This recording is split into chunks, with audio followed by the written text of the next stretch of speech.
Welcome in, ladies and gentlemen, here to Sports Time HQ.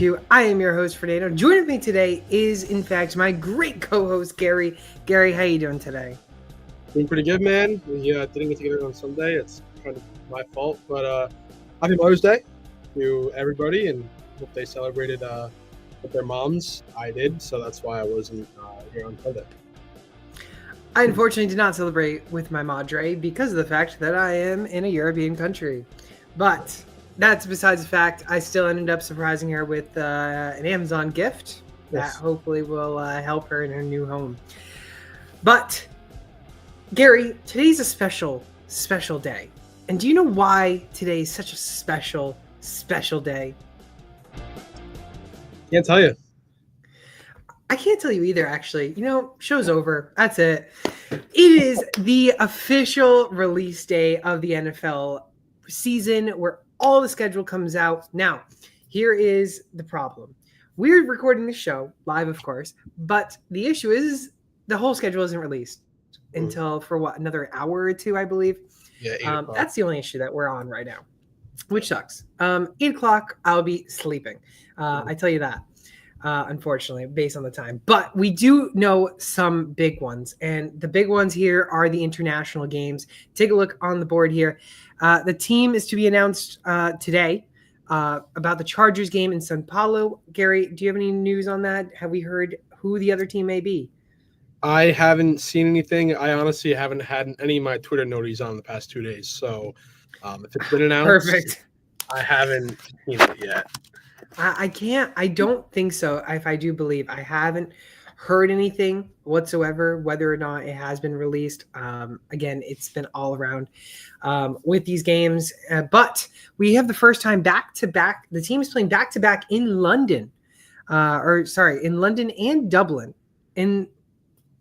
away from America. And it's the Minnesota Vikings. The Vikings are playing in Dublin against the Pittsburgh Steelers on September 28th. And then they go and face the Browns on October 5th, the week after, in Tottenham Hotspur Stadium in London. I saw a TikTok, and I think this is actually a really good theory, that the NFL is trying to see if teams can do back-to-back games away from the U.S. and whether or not that could work. And maybe, again, still trying to adapt to maybe having some more international games. And then as we keep moving forward, we have more London games because, London never stops. Some more Tottenham Hotspur. By the way, great stadium. Highly recommend checking it out. The Broncos and the Jets. I'm going to be honest. I actually like this game. I think this is going to be a great game to watch. If I was still around this area, I would be going to that game, or at least trying. And then lastly, the Jaguars, of course, the UK team, the London team of them, of course. LA Rams, and of course, the Jaguars. And then to close it off, Gary, we have two new places along with Dublin. It's Berlin and Madrid. Here's the problem, though. Madrid, shout out to all the Spaniards because they are going to enjoy themselves watching the Commanders and Dolphins. All the Berlin people, the Falcons and the Colts. Gary, tell me what games you think is probably one of the worst matchups to watch and which ones are the best ones to watch? Honestly, I think, I'd probably agree with you. The fact that the Falcons and the Colts one's probably pretty bad. And then I think the Rams and Jags and Vikings and Browns ones just aren't going to be appealing at all. The Browns and Vikings and Rams and Jaguars are probably going to be two beatdowns. And then the last game is probably just going to be very boring. That's just my opinion, though. I could be very wrong. It could be the game of the year. But I like that we have an early game for 6 weeks in a row. Yeah, I'm excited. I think these are going to be some great games. I'm intrigued to see what the Chargers game will come out to be. But not only that, there is some leak for the schedule for week 1. And that is, of course, the primetime schedule. Thursday night football kickoff, Cowboys and the Eagles, an NFC East showdown, alongside Chiefs, Chargers, Friday night in Brazil. Oh, That's Chiefs. Chiefs are the one. Yeah, that's what it is. Chiefs are the one that is going to against Chargers in Sao Paulo. The only thing I'm concerned about is the turf. That is my biggest thing on the turf, whether or not that's going to hold up. But I think it could also be still a good game. AFC West showdown. Oh yeah, I mean, probably the two best teams in the AFC West. Debatably, the Broncos there as well. But yeah, I mean, those games are always other.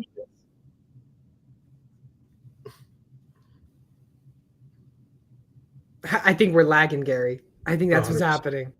Yeah. Yeah. It's okay. It's okay.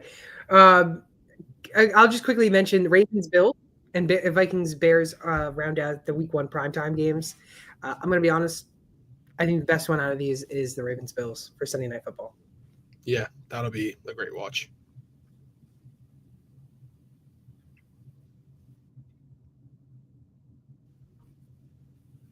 I think that one's going to be the best one. Super Bowl rematch, though, week 2.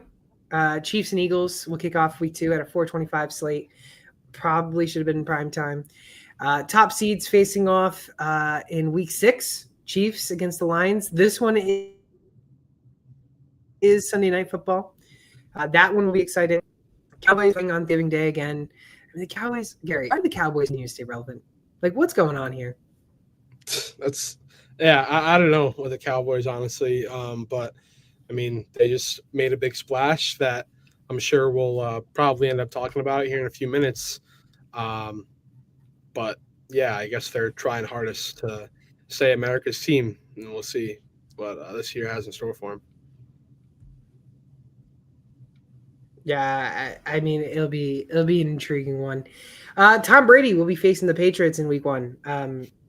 He's obviously not playing anymore, but he is a part of the Raiders organization, and the Raiders will face off against New England, which essentially is a Tom Brady Bowl.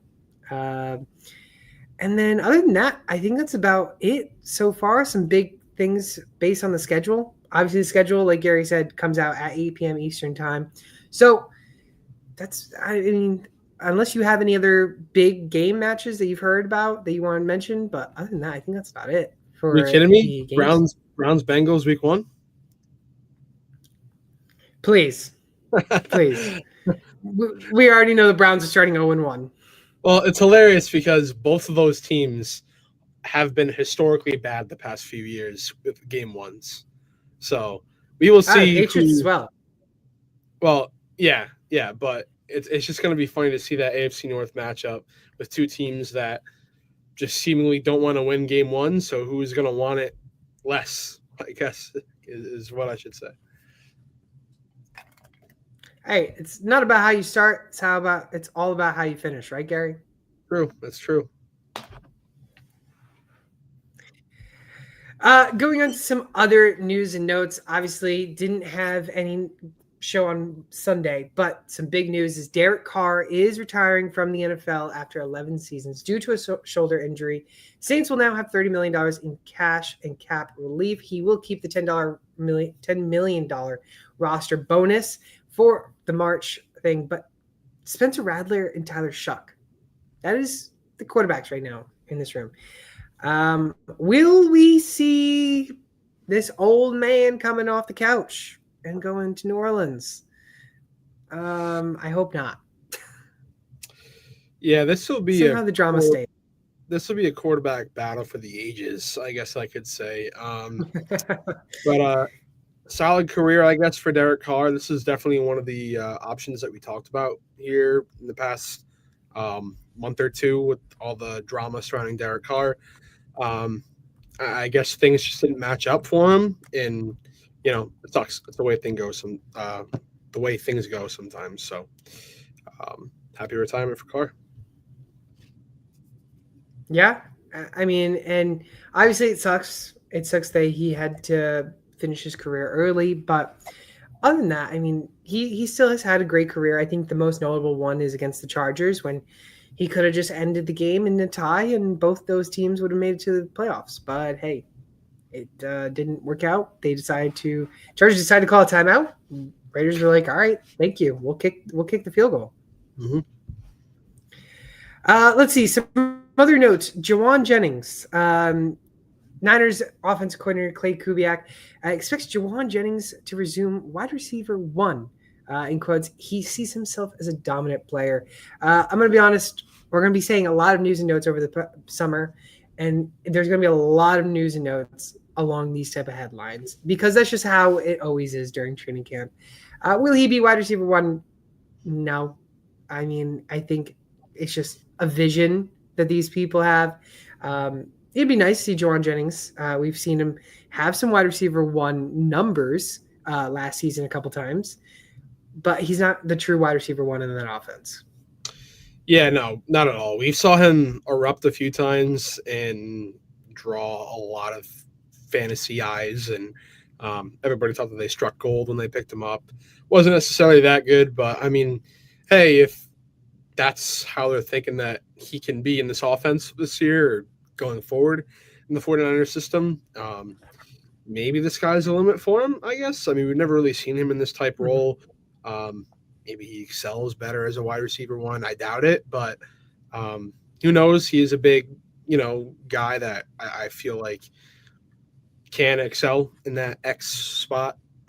So we will just have to see going on this season, but I wouldn't be surprised if it doesn't stay that way. Yeah, I also wouldn't be surprised. General Manager Andrew Berry for the Browns. Nick Chubb returning to the Browns? Increasingly unlikely. Gary, what's your take on this? Yeah, it sucks, man. And I mean, I would just love us to bring him back because he has said multiple times that he wants to be here. He wants to have success in Cleveland. And I already know that he would take, a huge pay cut to stay with the team, but it's looking more and more unlikely. Jerome Ford took a pay cut instead just to stay with this team. I mean, God, I'm so sick of this clown, but I mean, he knows he's not going to go anywhere else. So that's why he took a pay cut. But yeah, it sucks, man. He's been my favorite player for their past, however many years he's been in the league when he entered in 2018, I believe. So 7 years.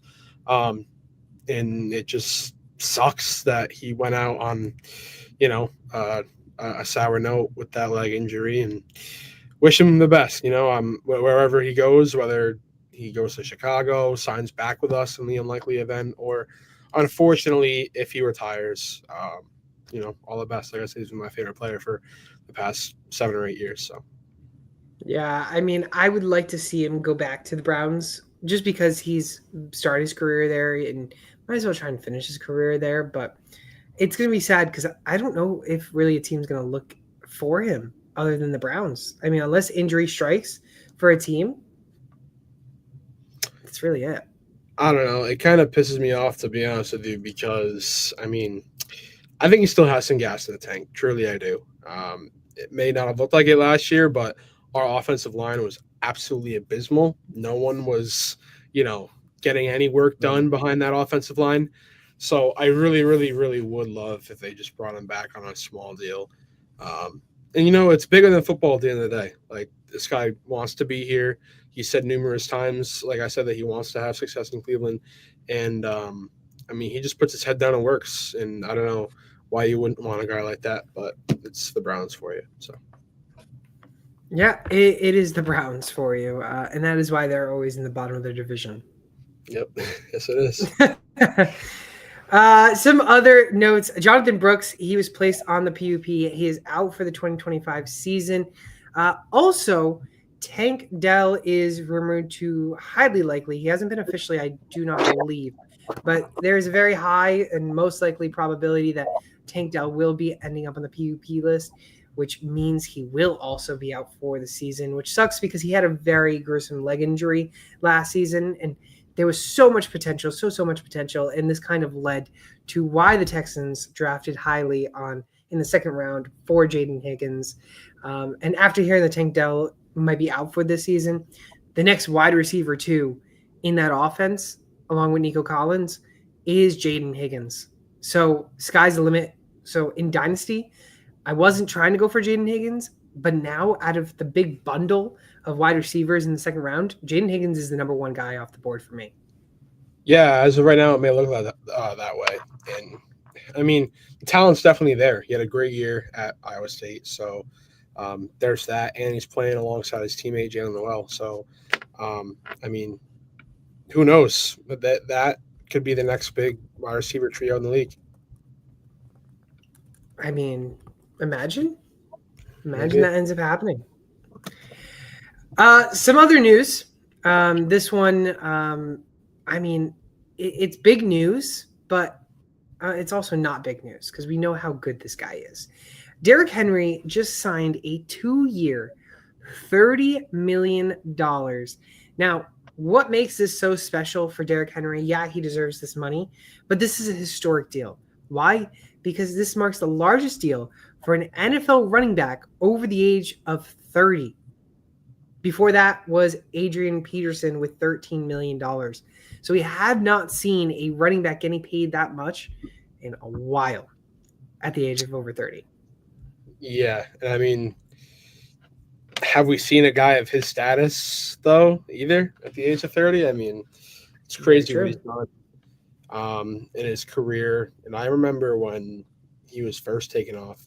I think I drafted him like this is when I was just getting into fantasy football, and I took him in like the 6th or 7th round, and I was just like, let's see what he can do.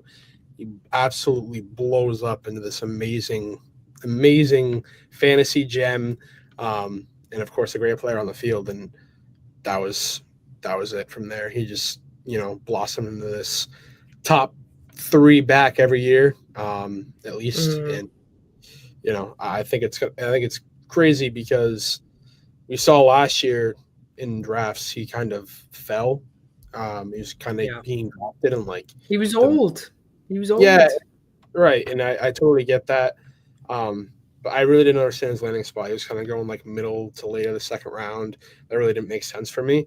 I knew that Derrick Henry and Lamar Jackson were just going to be this unstoppable duo, and I hated that as a Browns fan. But I could see the vision just due to the fact that they're both such good runners. So I think we're going to see it again. I've already seen mock drafts where he's like falling to like the early to mid 2nd round, and I don't get it. I think he's going to be great again.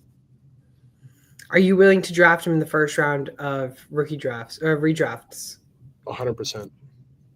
Yeah, I mean, I wouldn't mind it as well. He's on the Baltimore Ravens. I mean, maybe if he was on the Titans, maybe we could say he could take a step back because of how awful the team is. But Ravens, no doubt.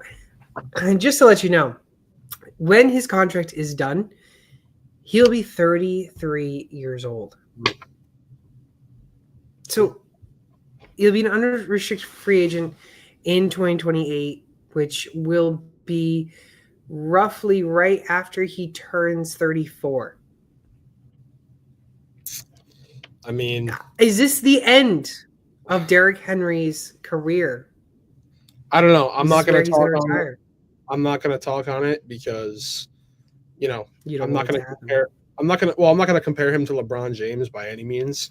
But like, it's kind of that same situation for me where like we haven't seen a guy of LeBron's stature at 38 when he was 38. Yeah. We all expected he's going to be done either this next year or whatever. Goes on to play 2 more seasons, and now we're still saying the same thing. Maybe he's done next year. Maybe he's done now. We don't know. I think it's going to be the same thing with Derrick Henry, where he's just going to be elite for his entire career, and it may just come as an unexpected thing where he plays out the rest of this contract and then maybe plays an additional 2 years and is still elite, but we wouldn't have predicted it because we've never seen a guy at that age be that good. So I'm not going to speak on it, but I hope he plays for as long as he can. Really side note, of course, this is still a football show right now, but what a terrible injury for Jason Tatum. Yeah, that was bad. It sucks. To think that we're never going to see that starting 5 ever again. Yeah, probably not. Yeah, it sucks. You never want to see a player go down like that. So, and it sucks because he came at the very end of the season too. So now, his entire 2026. He's going to miss the whole 2026 season. Yeah, probably. It sucks. Well, Celtics in 7. Go Celtics. We'll see. Game starts what? 7 o'clock, 7:30. I think the moment I wake up to get ready for work is when they'll be in the last like 5 minutes of the fourth quarter. That's right. Totally forget you're not in the States. My day is going to start out either really good that we still have another chance, or really bad because we're eliminated. So it can go either way on a Thursday morning. But you got any more news and notes? Nothing that I could think of. Gary, you know what time it is? I think I do. It's time for the Superflex mock draft. Of course, we got ourselves another one. Everybody likes it. You can never go wrong with a Superflex mock draft, but it is the Dynasty rookie mock draft. And of course, everybody's still drafting. I'm still drafting. I'm still working on one draft in my rookie. Now, mind you, it's a 12-hour time clock on each one. I understand like 12 hours because everybody has a life and you can send trades back and forth. But the problem I have with it is we should not be drafting only 2 picks or 3 picks in one day. Yeah. I don't think that should happen. Given the day was a little bit my fault, but that's because I was actually talking trade. But the other people spent almost their whole timer without taking a pick, and then they finally picked.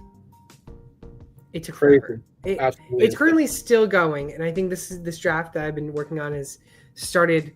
What are we on Wednesday? Last Tuesday. I couldn't do a draft. Rounds. I couldn't do a draft where the timer was more than 5 minutes per pick. That's the max that I would do. See, Dynasty, I can understand because you're working on trying to trade your assets and everything. Maybe. But redraft, by all means, redraft, I'm perfectly okay with. 5 minutes is already too much. I think 2.5 is max I could do. Yeah, I agree. But Gary and I decided to pick our people. We decided to pick our picks on where we were going to pick. Now, Gary and I have been up and down the past 2 shows. We've moved in every single spot.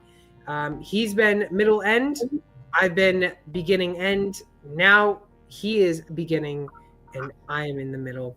So it's been a little shaken up recently, I will say. The shake up, Tyler Shuck has been climbing up boards a lot. Jaden Higgins has been climbing up boards a lot. Will Howard's somewhat almost sliding into the 3rd round now after being drafted in the late 4th. Let's see. Kyle Williams, still again, the highest I've seen is the 2nd rounder for Kyle Williams, which is still insane to me. But I think, again, he could be a beast. But other than that, we got no one in here except for us. So, Gary, I guess you're on the board, right? Yes, sir. Who are you taking with the 101? Clearly, it's Cam Ward. I tell you that Cam Ward did go in one of my leagues at 101. You did tell me, and I was baffled. Yeah, it's actually insane. I mean, still, they needed a quarterback, but that league is the one that's still drafting. I needed a quarterback heavily in that draft. Didn't get my Jalen Milroe that I wanted, and I didn't get any quarterback in the draft. Actually, it was horrendous of a draft. I kept trading up to the teams that already picked for me to actually get the players that I wanted. Anyways, you went Genty, Hampton, Hunter, Ward go the next picks. I'm on the clock at the 1-5. I got the best of both worlds. Do I want McMillan, T-Mac, or do I want Travion Henderson? I will take Henderson. I haven't been really getting him in too many leagues, but I'll take Henderson. Next up, T-Mac, Judkins, Caleb Johnson, Tyler Warren, Mika Ibuka. You're back on the clock, Gary. I will say Tyler Warren has been beginning 2nd round after the draft. Now he has slowly slid into the 1st round, and a lot of 1st round picks have included Tyler Warren. I will say. Yeah, it's definitely something to keep an eye on. I mean, I wouldn't be surprised if there's a team, at that like 7 spot, if they're desperate for a tight end. I wouldn't be surprised if they take him there. But I know you would like this pick. This is a guy that I've been already talking with my friends who own high second rounders and even late first rounders. This is a guy that I'm really, really, really trying to get. Harvey. I knew it. I knew it would be Harvey. Love the pick on Harvey. I love it. I can never go wrong with the RJ Harvey. I think there's a lot of potential there. Have I picked him in a lot of leagues? No, he just has not fallen to me for the right value that I would pay. 2-1 is a great value, but I've been seeing him mainly in the late first. Colston Loveland, Jackson Dart, Matthew Golden, the next people up. Honestly, we're here with Jaden Higgins on the board. I would love to take Jaden Higgins. And I think I'm going to take him. I'm a big Jaden Higgins believer. I do like him. I do like his style. The only issue is what happens after this season when Tank Dell is fully healthy. But, I mean, I guess we'll see. Dynasty value, though, there's potential, right, Gary? Oh, yeah, no, for sure. But one thing that I'm really surprised about is Trey Harris falling to 2.8. That really surprises me, to be honest with you. I think that's great value for him. I've actually been seeing him fall down that far. That's crazy. Tutton, Scatabo, Burton, Harris, Beck, and Tutton go. Tutton actually has gone at the 2-2. I've seen him go to the 2-2, which is someone asked me, hey, I want to move up to the 2-2 to take Tutton. I said, by all means, go for it. He was never on my watch list. Yeah. He wasn't even the top 5 on my watch list at that pick. But yeah, Harris has been falling, but I think Harris has a lot of value at the 8. Anyways, quarterback, don't I? Don't do it. I thought you were going to be able to get your guy, but he went at 2. Oh man, two of my guys already went here. Jalen Milroe, Shador Sanders is what Gary picked, by the way. Jalen Milroe, Mason Taylor, Elijah Arroyo. Man, Mason Taylor has been climbing. I've been able to get him in the back end of the 3rd round, early 4th. He is now almost at the end of the 2nd round, which is so brutal. Jalen Milroe has not been going in the 3rd round, I will say. He has been going as early as 2-3, 2-4, ahead of Jackson Dart. Wow. Why? Because I think. Wow. I mean, it's what should happen. Yeah. I'll go with my pick. I really want to go with Tyler Shuck here. I'm going to be honest. I'm going to take Kyle Williams. I can't pass up on Kyle Williams. Tyler Shuck, Ferguson, Fannin, Sampson, and Gabriel. I still think Sampson could be a nice steal at the very end of the 3rd round. Just an FYI. Well, I'm going to take a guy that I've been taking a few times in these drafts. I still think he can. Jaden Blue. As you know. I already know. I think he can be a big player for Dallas, to be honest with you. He's only got Javonte Williams there. Yeah. Javonte Williams doesn't bring that receiving back that he's supposed to be. And I think Jaden Blue does bring that. I think he's got an opportunity to have a big role in this Dallas offense. Yeah, I can't disagree. Blue is a solid pick in the 4th round. Can he be the potential as the RB1 there with Williams? I don't know. But I think if you're paying a 4th round for a guy that has so much potential on that offense, I don't think you're really wasting a pick there. Honestly, I wouldn't mind drafting him in the very back end of the 3rd round as well. Noel, Neil, Gordon go after that. Gordon's on the back bat. Neil or Gordon are not bad at the 4th round. I'm on the clock here, and I will be taking a quarterback, and that is Will Howard. I mean, if you're in desperate need of a quarterback, there you go. If you're in desperate need of a quarterback, and you need one, and you have not been able to get Cam Ward, Jackson Dart, Jalen Milroe, Shador Sanders, or Tyler Shuck, you need to pay a 3rd round pick, and you need to go get Will Howard, because do not wait for him to fall to you in the 4th, because there's a lot of teams that I've seen jump and draft him at the 4-1, 3-10 turn. Or not turn, but 4-10, 3-1, 3-10, 4-1. And it's just been brutal. I mean, I thought I was going to get him at the 4-2, 4-3, and someone jumped me and managed to trade up for him. So that's just something you have to watch out for. Yep. To close out, it was all just quarterbacks and tight ends. Yeah. Helm, Ewers, Vork, McCord, and Gadsden. Only value there out of those five is maybe Gadsden and Ewers. Helm has a chance, but Okonkwo is there. Vork if somehow Purdy goes down or anything. McCord if Jalen Hurts goes down. Gadsden, Tyler Conklin's on a 1-year contract. I mean, Gadsden could emerge as the tight end one in that offense at the end of the season. Yeah. No, I think Gunnar Helm actually has a chance to be something in the Titans offense. I don't think, to be honest with you, I've never really been a fan of Okonkwo. He's kind of just floated around. I like the upside with Gunnar Helm. Did some nice things at Texas, and his teammate Quinn Ewers, we talked about him last week. I think that there's a ton of value there because we've seen numerous Miami backups get time just due to Tua Tagovailoa, unfortunately going down. That does suck for Tua, but if you are drafting Quinn Ewers, then I don't think that's such a bad thing at all. No, it's not. I mean, I actually tried drafting Quinn Ewers, but he actually went ahead of Will Howard, so it was just a lose-lose in my league. Yeah, I've had no luck in that league. It's genuinely been brutal, but it's okay. Gary, talk to me about your 4 picks. I mean, you obviously this team that you have must have elite wide receivers. You probably have a Jamar Chase, Justin Jefferson if you're drafting this way, and you're maybe hoping Shedeur Sanders is your QB3 on your team. QB4. Hoping, I'm knowing that he's going to be a stud in this league in due time. So I will take him in the 3rd round any day. Obviously, can't get better than GNT at the 1-1.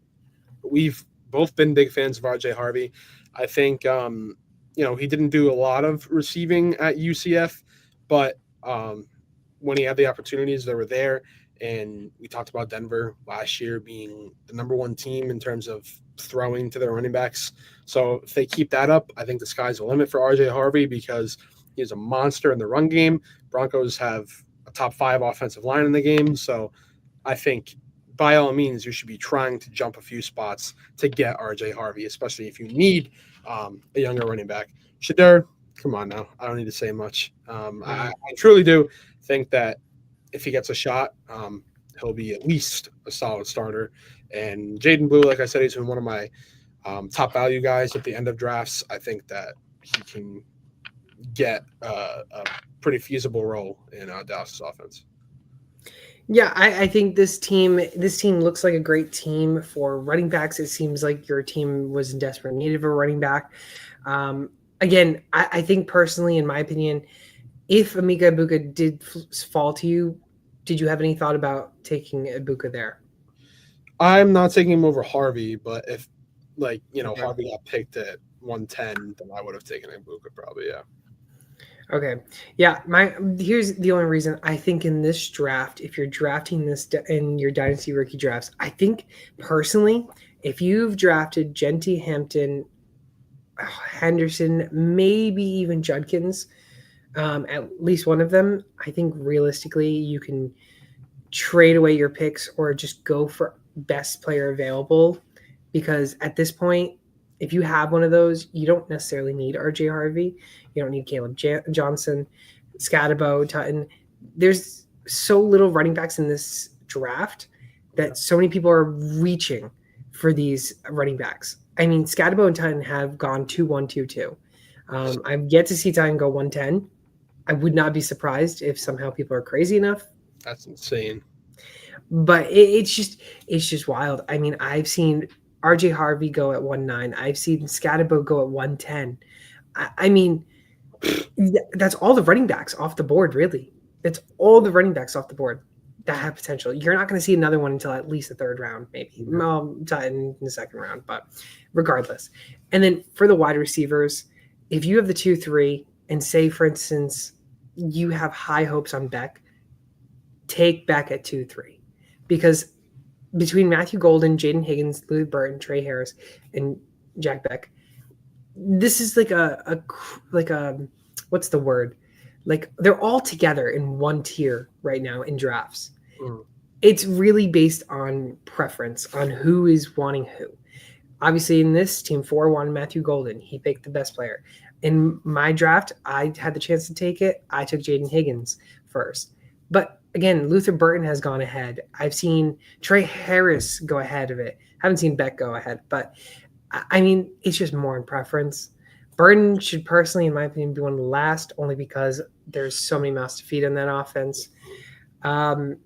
As for tight ends, I'm all over Warren and I'm all over Taylor. That's pretty much it. If I can't get those, I'm okay getting Arroyo, Ferguson, or Gadsden. I still can't believe that Loveland's going as high as he is, to be completely honest with you. I know It's he was just a 10th so pick. shocking. I know he was a 10th pick. I know, they're obviously going to use him, but I don't know, man.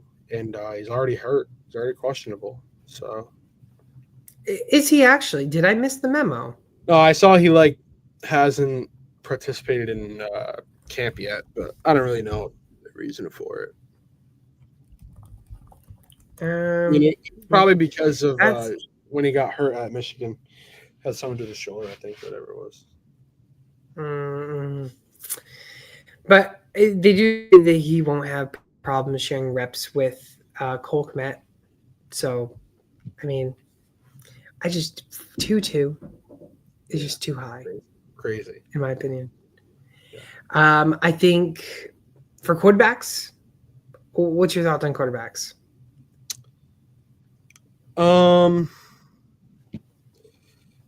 mean, the order makes sense to me. Granted,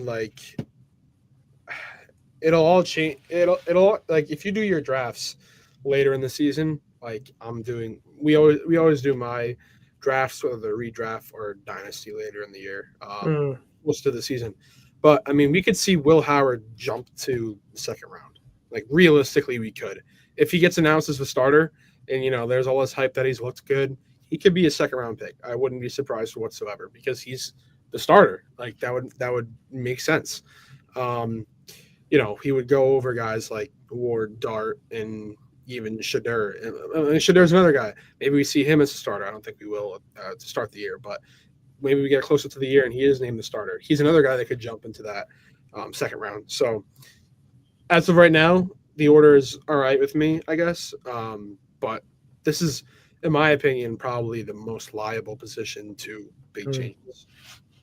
Yeah, I agree. I think Ward, obviously, we know is going in top 5. So it really depends on who needs who.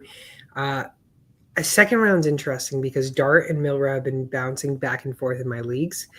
Again, if you're in the 2-2, 2-4, I messed up and I traded back from the 4 to the 6 or 4 to the 7 because I didn't think Milrow was going to go. I thought Dart was a clear-cut guy for that team. They took Milrow, which sucked for me because I wanted Milrow. So I think if you're around the 2-3, 2-4, Dart is the best player available around that area for the quarterbacks. But take Milrow if you think he's ahead of Dart. Again, it's not always about best player available. It's who you think is really worth it, and will you let them fall and take the chance? Yeah. I think personally it should go Ward, Milrow, Dart, Shador, Shuck, Howard, Ewers, Gabriel. I don't know why Gabriel's still somehow going ahead of Howard. Yeah, I'm not sure either. I mean, yeah, I actually honestly totally forgot about Shuck. I'm glad you mentioned him. I mean, he's being drafted here as a quarterback 5, which may be a little bit crazy as much as I don't think he's going to be good at all. He's actually in a realistic race right now to start. He's only got Spencer Rattler to beat out. Well, Sanders has got Spencer Rattler season. Yeah, right. But, I mean, him and Will Howard, I think, are the two guys that aren't, as of right now, starters, but have the easiest path to be a starter.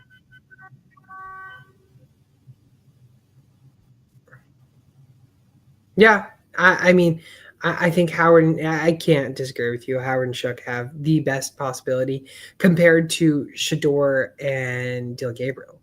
I mean, same thing with Jalen Milrose. Yeah, same thing with Milroe.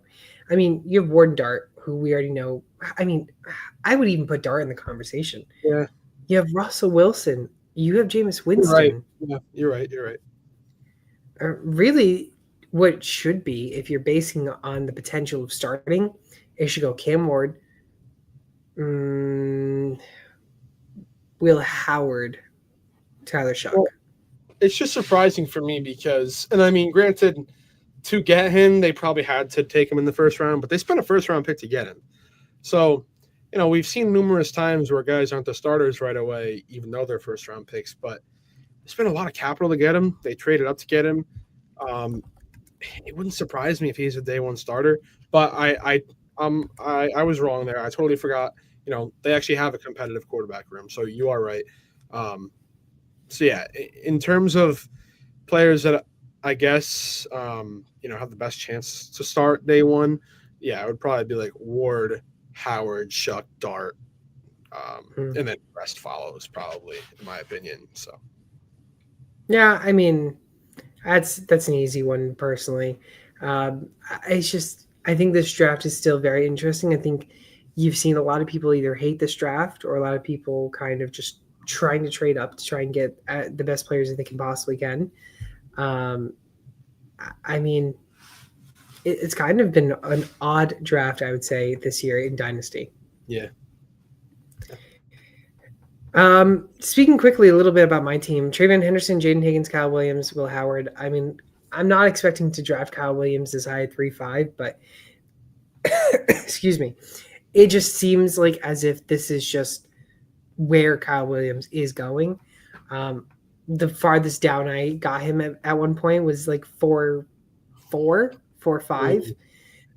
Now he's just shot up so high, and I think I'm scared that he's turning into the training camp hype man.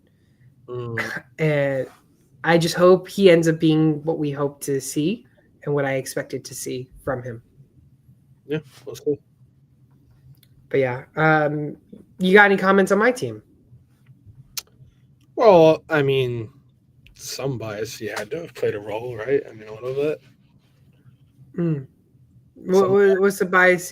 Well, I mean, you know, Henderson and Williams are there. I mean, we'll see. I mean, yeah, to touch up on Williams, I mean, he's got the talent.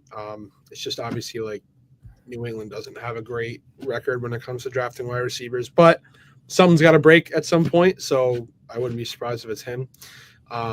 We already talked about Higgins earlier in this draft. I think I totally agree with you. He could be one of those great value nabs in the middle of the second that I'd be willing to take early in the second, because he could just, by the time the season comes around, be that reliable wide receiver 2 guy in a system that I think is going to benefit him.